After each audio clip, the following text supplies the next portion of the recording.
So, what's this little guy for switching the slides?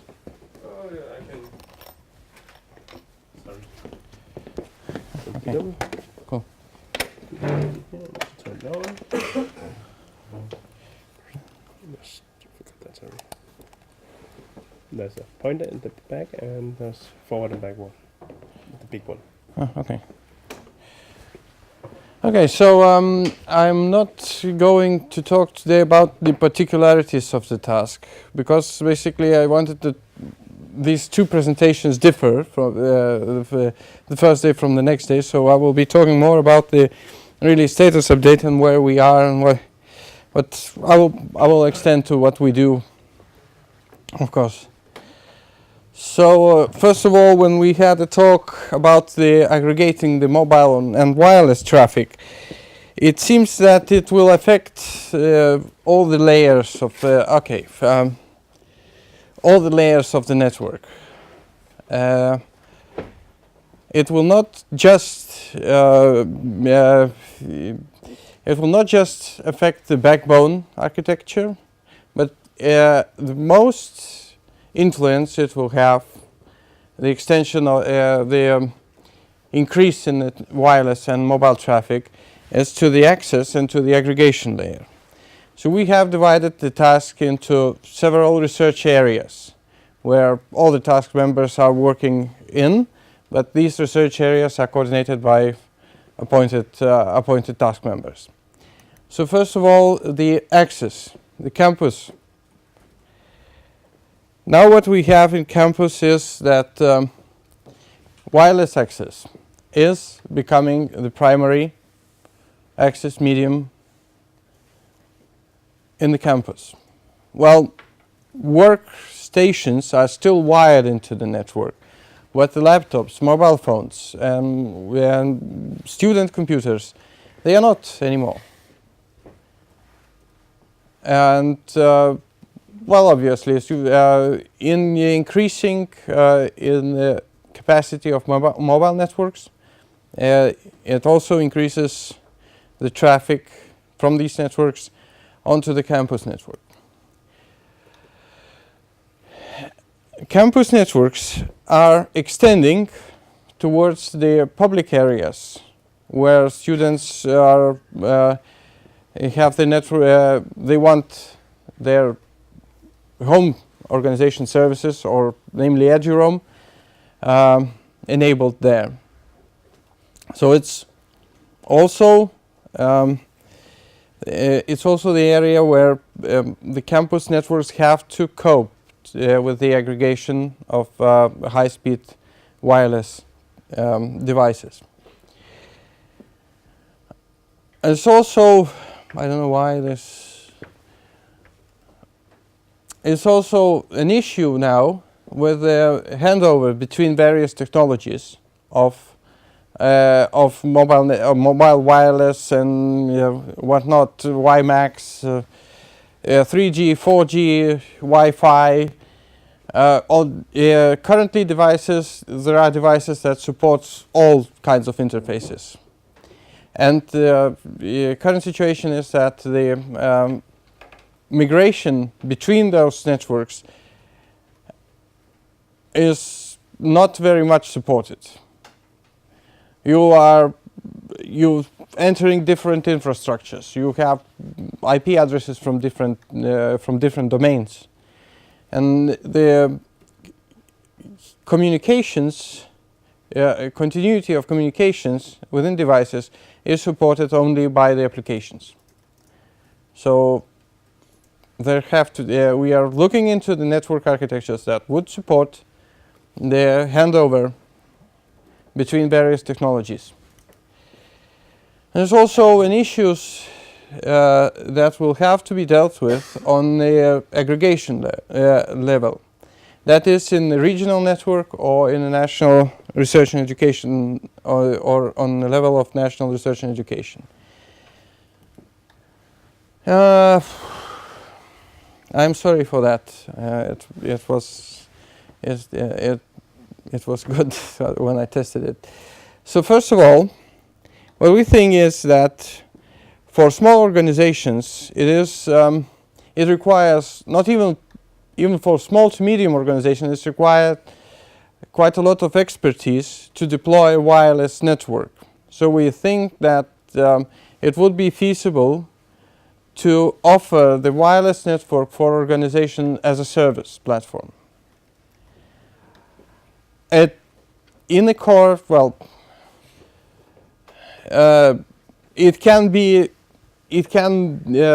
we are now discussing the use case with several scenarios. But in the core, it would be that some organization just may ask an RN to deploy the net, to provide the wireless connectivity, and for a charge, it will be provided throughout the campus. So that's means.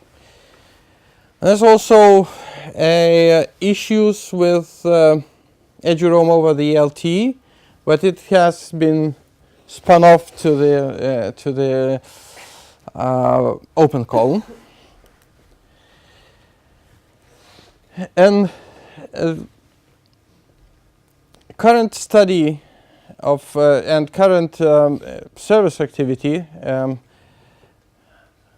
SA7 Task 5, the deployment of mobile of Giant mobile data service, implies that there will have to be an aggregation points for mobile connectivity at the level of national research networks, at least, or maybe even higher. So this traffic, currently it may not look like much, but this traffic will increase in the future because of the deployment of new network technologies and new access methods with the higher capacities will require, and to use pattern of the content, of the education content, will require this to be looked at, and from the from the service point, but as well from the underlying network architecture's point of view.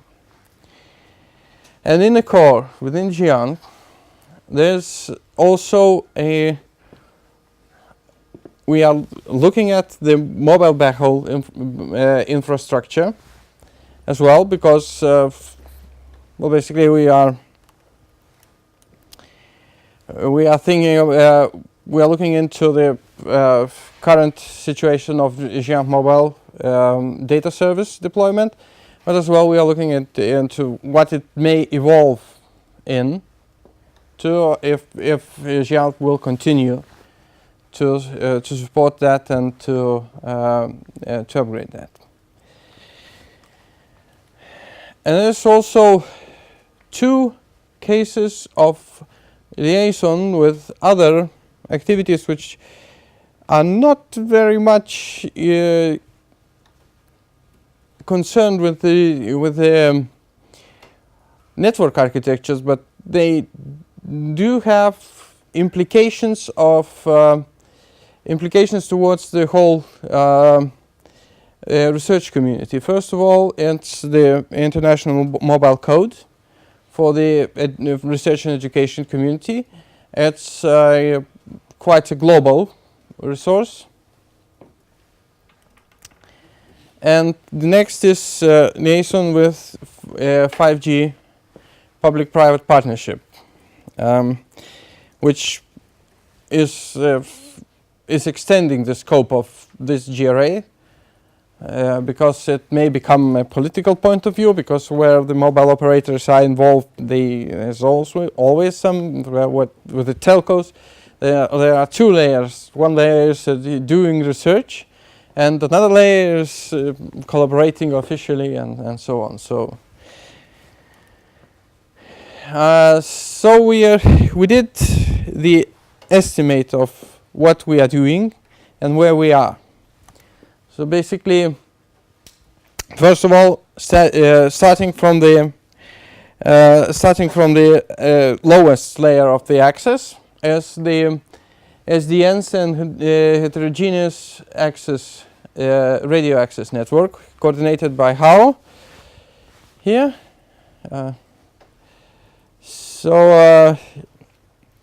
This activity focuses mainly on SDNs and other technologies that would enable the vertical handover between various technologies. Vertical handover of devices between various technologies of the network, so that the users will not experience any disruption in the service. Because currently the mobile telephone or mobile devices, they use a mobile network for the voice communications, but they use the data network for web browsing and so on. But in the end, it will be the data network that they will be using for live streaming, for example.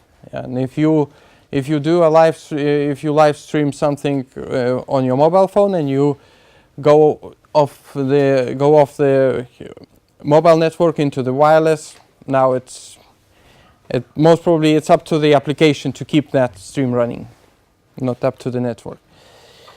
So we think that we know what we are doing, that it is required currently by the situation in the whole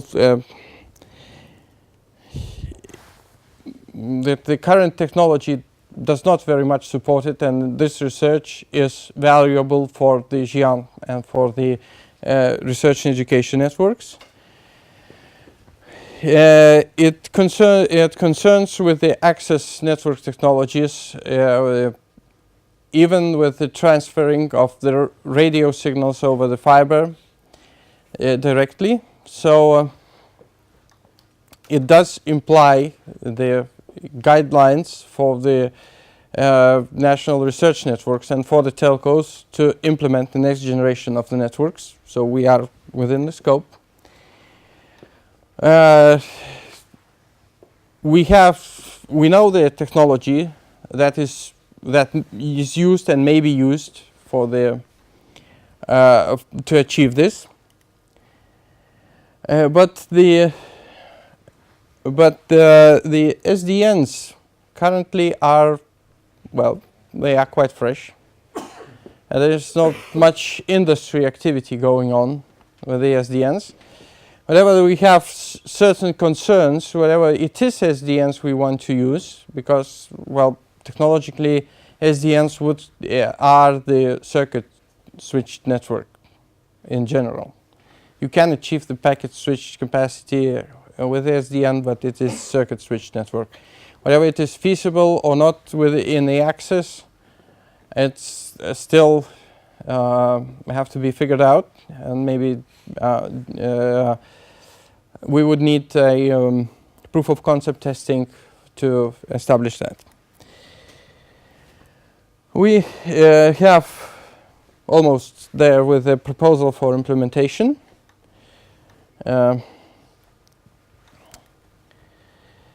We have not received any feedback, although some research networks have been contacted, but we don't have any formal feedback, and we don't have yet a case for the proof of concept test.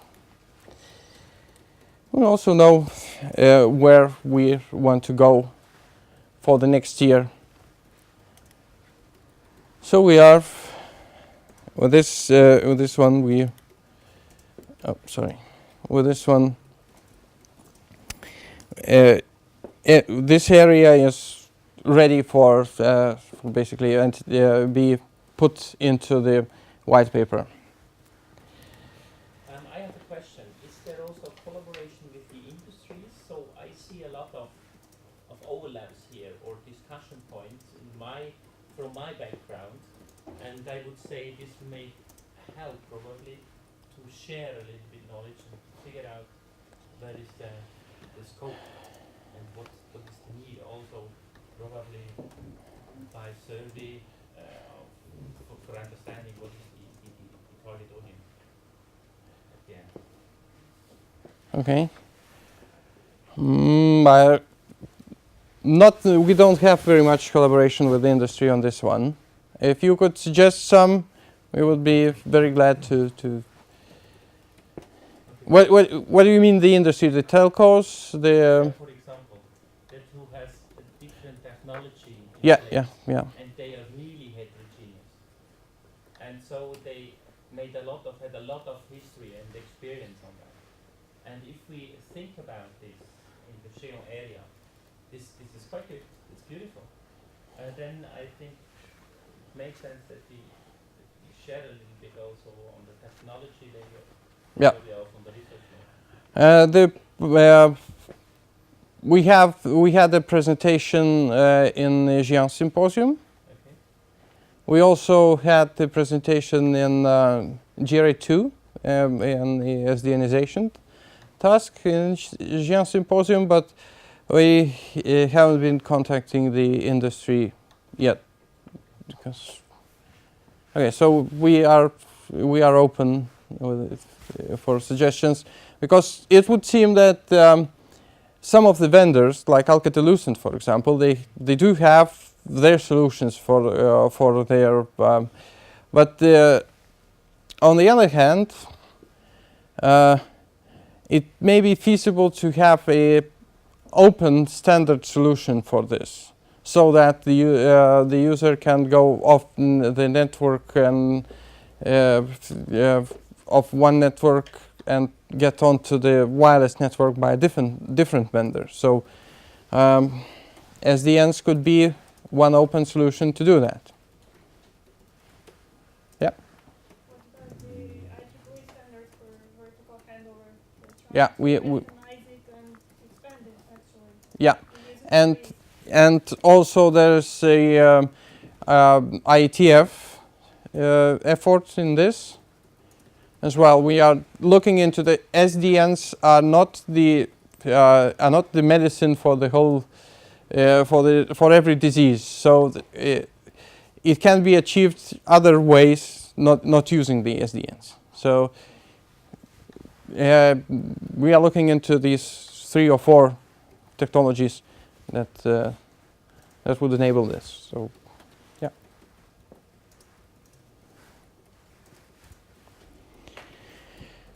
Okay. So we have we had a discussion about the name. I have another suggestion for the name, but currently this area looks like this. It's been coordinated by Martin and Zbigniew over there.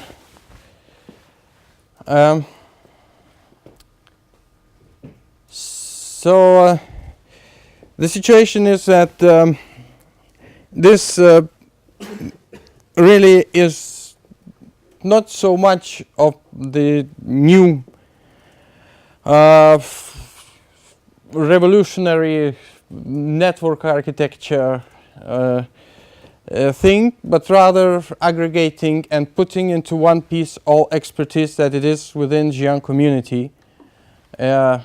Because there are use cases for enabling the wireless Jerome service for the events, like Trina conferences, like Roskilde Festival, and a variety of other events. And there are also use cases for enabling the Jerome in the public areas, in Luxembourg, in Norwegian airports, and in some cities in France and Poland and whatnot. So basically, it's more that of the putting these things together and providing the guidelines for the research networks to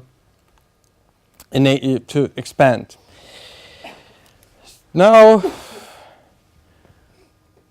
the current deployment of these the current expansion of the wireless access towards the public area is a good argument that this is indeed a valuable add-on to the services. And As I said, it is not some innovative network architecture, but rather putting together the experience, but we are within the scope. So the technology research, we did some technology research, but basically it's use of existing technology so that the wireless access are backhauled through the network up to the core and and use the ordinary IP data from there. Yeah. 2 minutes. Oh, okay. Okay. It's just where it starts to get interesting. Okay.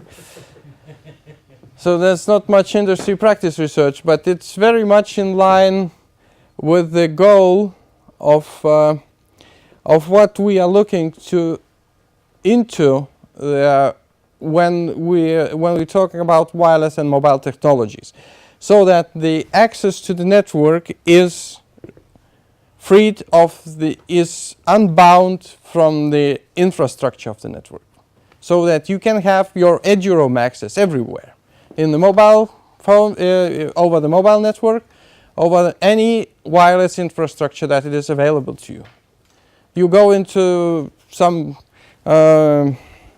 petrol station and there's wireless network there, you should be able to authenticate and access the eduroam or access your home network, in other words. So that's where the whole wireless mobile cloud of communication is going, so that you authenticate onto the network and you have your one access provider and you can use any infrastructure available. Wi-Fi as a service, coordinated by Franz Panken, who was not able to make it to this workshop. Some of you know him. I suppose all of you know Franz. This service has two use cases, at least, currently under development. So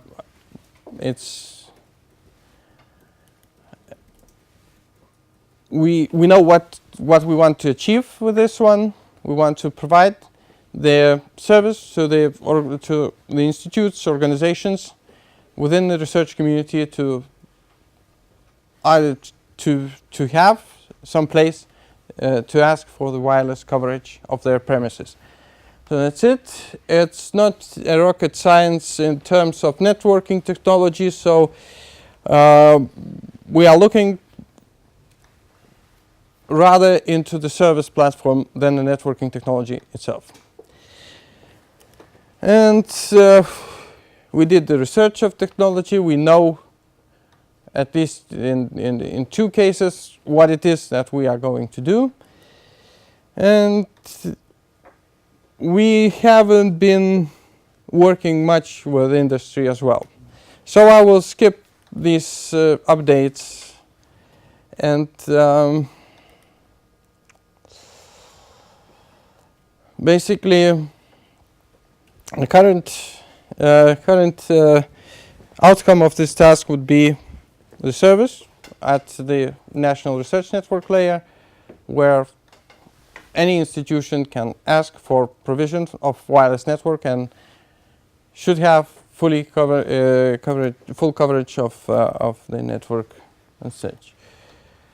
And the backhauling of the high-speed mobile data is currently led by Chrysostomos. Also, Nicolas Gagnier from Renate is working there. But due to the high workload of in their home institutions, they were not able both to make it to this workshop as well. So it's the best task in terms of it's the best area of research in terms of industry contact, and I know that Henrik will kick me out soon, so I will leave it there. Basically, what is currently the status is that we were looking at 3G aggregation, And now we are starting to look at 4G LTE aggregation on the backbone. So that's it. That basically, it will require huge capacity if deployed to the full scale, and the global. The global collaboration, I will skip that. 2 points for the global collaboration. The international mobile network code has been communicated to TF Mobility and NRN Enum community, so that if NRN Enum community has their own governance, global governance really, to administer resources. So because it's a global resource, we have to have some sort of governance globally. And 5G PPP, it's a new initiative. We are looking. We've made some unofficial contacts, and we are looking to talk with them and to see where the synergies may be. So, yeah. And well, the main disadvantage, not the disadvantage, but the main area where we need to work is the industry contacts. But in the end, we are in our status is good enough to be ready with the white paper for Henrik and for everyone to use. Okay, so that's it. Thank you. Any questions for Look at him. He still have one? That's a question regarding the capacity and the coverage of wireless everywhere. The mobile technology is improving very fast. Actually, you have 4G with Yeah. a big amount of capacity. How do you think actually about this? And you have it everywhere actually. In the airport, the usual data over 4G. So, so about 2 or 3 years, is it do you see any possibility that the data is totally free for everyone over mobile networks, and instead of to a lot of effort to cover everywhere with wireless, the VLAN, just to use 4G or the next mobile technology which is coming as a common vehicle to... Okay. First of all, for a few years to come, the mobile part and the Wi-Fi part will coexist together.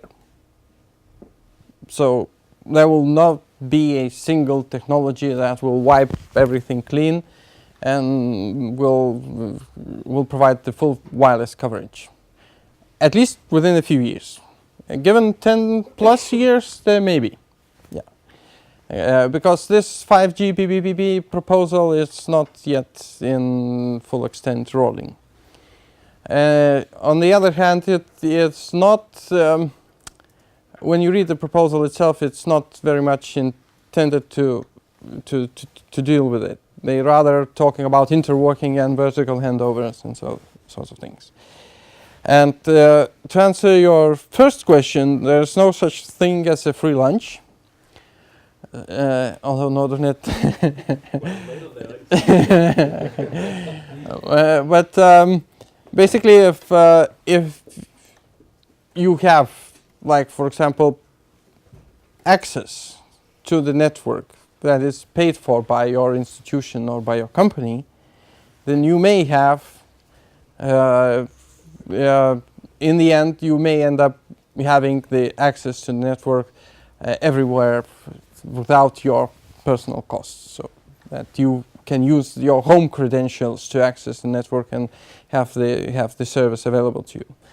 On the other hand, for the capacities, so now with the 3G that is currently being implemented, with the 3G data connections that are currently being implemented within Xi'an mobile data service, it's only backhauling for one or two places for backup on the national level. With the 4G, there are more opportunities to backhaul the traffic, not use the packet gateways, but for example, become virtual mobile network operators. So we are currently studying that, and given the number of devices and their access capacities with the LTE and with the upcoming still higher capacity radio technologies, there have to be these backhauling links have to have huge capacity really in terms of times 10 or maybe hundreds gigabits. For bigger countries, it depends on the country. If you would backhaul in like 3 or 4 places the mobile connectivity from Germany, for example, it will have to be a substantial bandwidth. Okay, thank you. And now time for a short coffee break. We still will use it for have 10 minutes coffee break and we'll start again. Okay. It will be 11:30. So we are 10 minutes delayed, but I think we can